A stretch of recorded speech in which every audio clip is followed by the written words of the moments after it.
All right, let's get into it. Today, we're going to solve a really weird puzzle.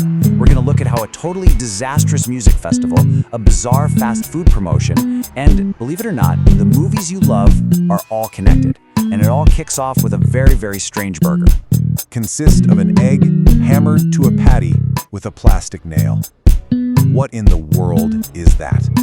It sounds like something out of a comedy sketch, but I promise you, this was a real item on a real menu from a huge global fast food chain.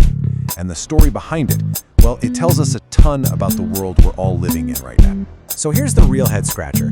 What on earth connects a company like Burger King to a radical, and I mean radical, political artist?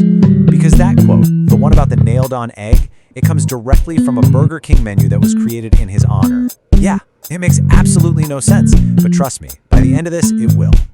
Okay, so on one side of this, you've got Burger King, the poster child for global fast food capitalism. And on the other side, you have Petra Pavlensky, a Russian performance artist who is famous for these incredibly extreme acts of political protest. We're talking about sewing his own mouth shut to protest censorship, or literally nailing his own scrotum to the cobblestones of Red Square.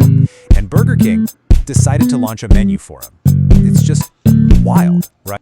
To figure out why a giant corporation would ever co-opt an act of extreme political defiance just to sell a hamburger, we actually have to hit rewind. We need to look at a completely different story, one I guarantee you've heard of. A story about a party that was sold as an absolute dream, but turned out to be a total nightmare. Right. Let's talk about the Fyre Festival. But here's the thing, we're not going to focus on the disaster itself. We're going to talk about the marketing. Because while the festival was a complete and utter failure, the marketing campaign behind it, it was a work of pure genius. They sold a story that was so powerful, people just ignored every single red flag waving in their faces. Now, how they pulled it off is fascinating, and it really boils down to these 5 pillars. First up, they knew exactly who to target. Wealthy millennials who are obsessed with exclusivity. Second, they used influencers and models as social proof. Third, they made that jaw-dropping promo video. It was pure, uncut visual storytelling.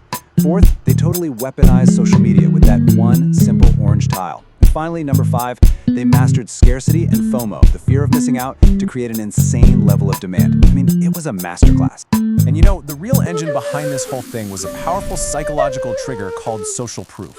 Dr. Robert Cialdini explains it perfectly here. Basically, we're wired to look at what other people are doing to figure out what we should be doing. So when Fyre's organizers paid all those supermodels to post about the festival, they weren't just advertising. No, they were sending a message. Hey, this is the place to be. This is what all the cool, important people are doing. And this number